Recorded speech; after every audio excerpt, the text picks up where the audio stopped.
historia somos nosotros, porque sí corre uno el riesgo de que alguien le diga, oiga, la historia somos todos, la historia no es suya. Pero bueno, vamos a hablar ahora de la reforma electoral. Aquí tengo pues la propuesta, ayer desgranábamos algunos de los puntos fundamentales de la reforma electoral, y saludo a mi compañera Verónica Ortiz, abogada y analista político. Mi querida Verónica, ¿cómo estás?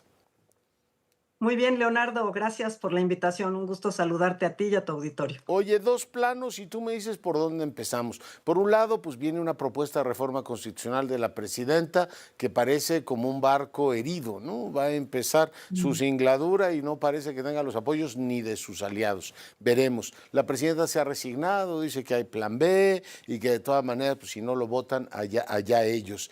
Me parece extraña como actitud política que se arriesgue una presidenta tan poderosa a una derrota constitucional. Tu lectura sobre eso. Y luego pues, leí la exposición de motivos y me parece pues una especie de libro de historia de secundaria, ¿no? Te llevan hasta el acta de independencia del 21, pasan por los 300 años de opresión colonial y se apropian literalmente de la historia toda y conectan de una manera, a mi juicio, bastante abusiva en la argumentación, Verónica, a Morelos, o sea, el siervo de la nación, con la reforma constitucional que hoy propones. Tú me dices, ¿historia o presente? ¿Por dónde empezamos?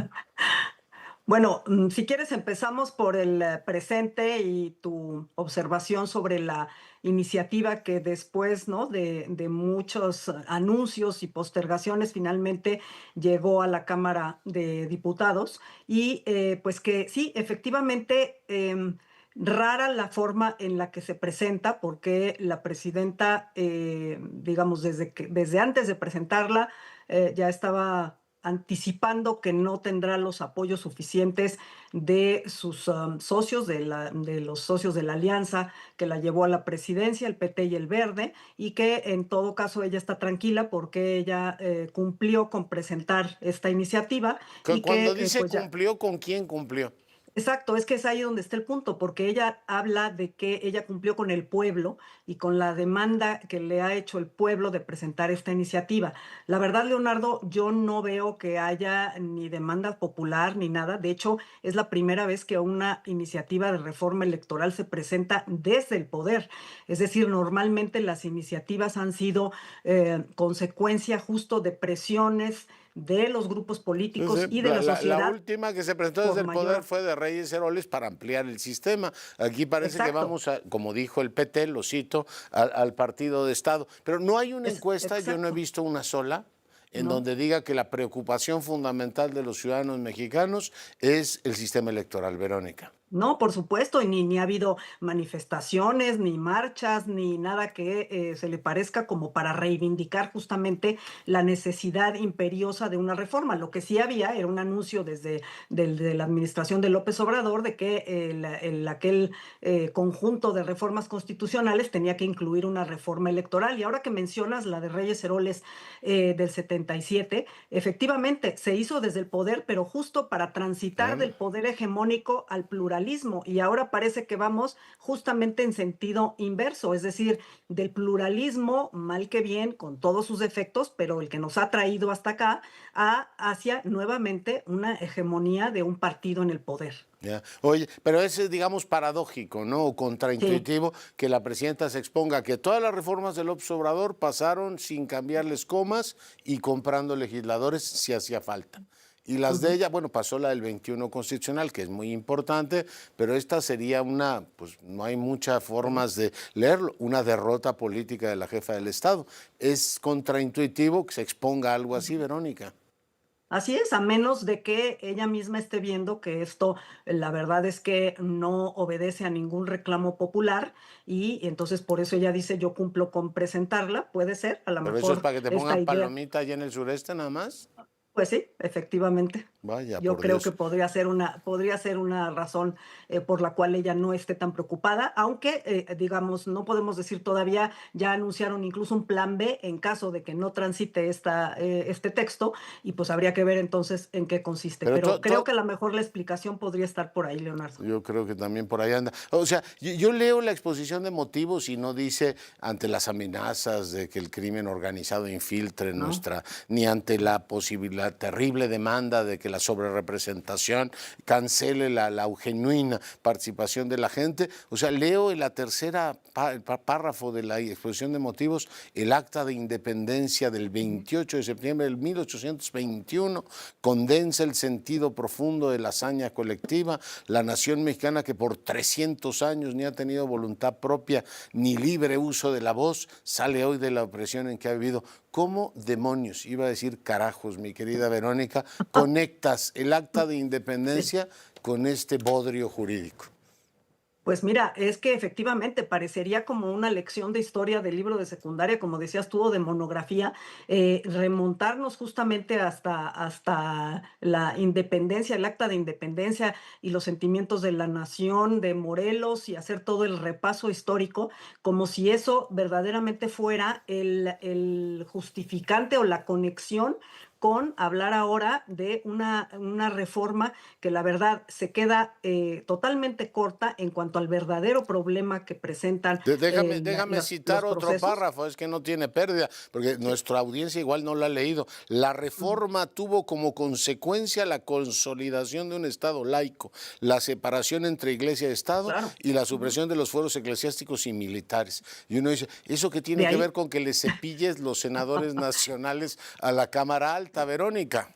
sí, claro, porque exacto, de la separación de la iglesia y del Estado nos pasamos aquí a que pues vamos a poder bajar las fake news y que se pongan los letreros de la inteligencia artificial, ¿no? En los anuncios de que se esté. Entonces, la verdad es que es una desconexión total y eso y sin pasar por la oscura noche neoliberal No, pero esa y está más sobre estos, cerquita, esa pero está más cerca, pero aún aquí, así, aquí te caracterizan el ah, porfiriato casi como sí, pues antecedente bueno, de la reforma.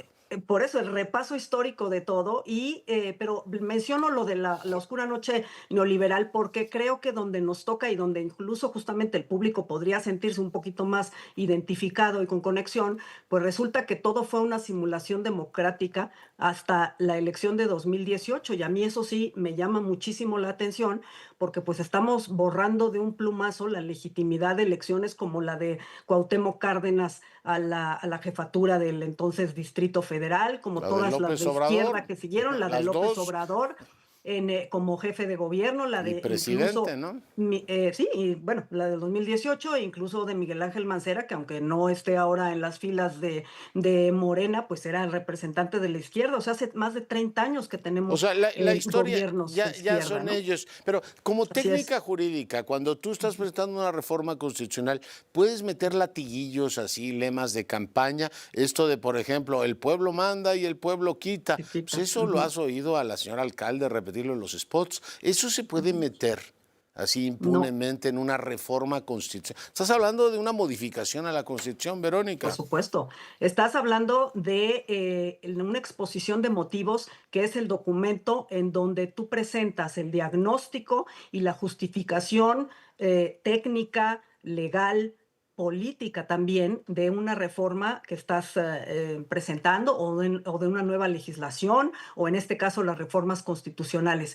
No debe ser por técnica legislativa un documento en el que sean justamente como si fuera discurso de campaña. Y lo que tienes que diferenciar muy bien es entre la retórica justamente de política de campaña y una necesidad imperiosa de tener o robustecer un andamiaje jurídico y legal porque tienes un diagnóstico de algo que no funciona. Tú decías hace un momento, por ejemplo, el tema de la injerencia del narcotráfico en las elecciones, del dinero ilegítimo. Eso no se prevé, por ejemplo, que haya las sanciones que debe de haberse. Y eso sabemos que es justamente el pie del que más cojean las elecciones en nuestro país. Entonces, cuando te dicen que no puede haber gobierno rico con pueblo pobre y que esta reforma, Otro lo que latiguillo de mitin, ¿no?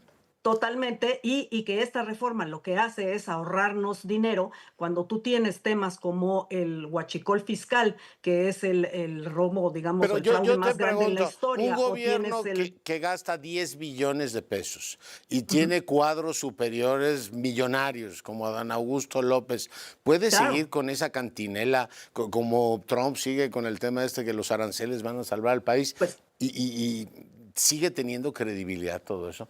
¿Cómo que un mira, yo, gobierno, tenemos un gobierno riquísimo, 10 claro. billones de pesos gasta y recauda hasta por la Coca-Cola que te bebas, Verónica? Totalmente, la Coca-Cola malísima, pero que en realidad ya no es tan mala porque viene a hacer una inversión, ¿no? Pero Millonaria. O tienes un sea, con esas gobierno rico. contradicciones, no, exacto, y un gobierno riquísimo, como dices tú, y una clase política también, hay que decirlo, muy ostentosa, muy rica, y que a la que Opulenta. se le han documentado exactamente todos esos desvíos millonarios y la forma de vida que tiene. Entonces, cuando no estás atendiendo, ahí sí, un problema real y sobre todo todo el dinero ilegal que en efectivo que circula en los procesos electorales. Te acordarás de aquel estudio de María Amparo Casar y Luis Carlos Ugalde del dinero bajo la Bajo la mesa. mesa, ¿no? Claro. Justamente, o sea, todo eso, y eso no merece la No, atención y sí le queremos quitar y el dinero sobre la recursos. mesa son más de 2.600 millones, los que lleva Morena, Por digo. supuesto, y ahora lo que queremos hacer es quitar, porque entonces sí, el INE nos resulta muy oneroso, pero además le estamos cargando todavía responsabilidades Ya. que se le van a derivar por la eliminación de los soples en los Oye, organismos puede en los haber estados, gobierno rico y y pueblo pobre, pero yo no puedo alargar el bloque, así es que te agradezco ni mucho hablar. y te mando 1000 abrazos. Yo también, Leonardo, un Dios, saludo. Verónica Ortiz, no deje de leer la exposición de motivos. Es verdaderamente digna de ser leída. Pausa.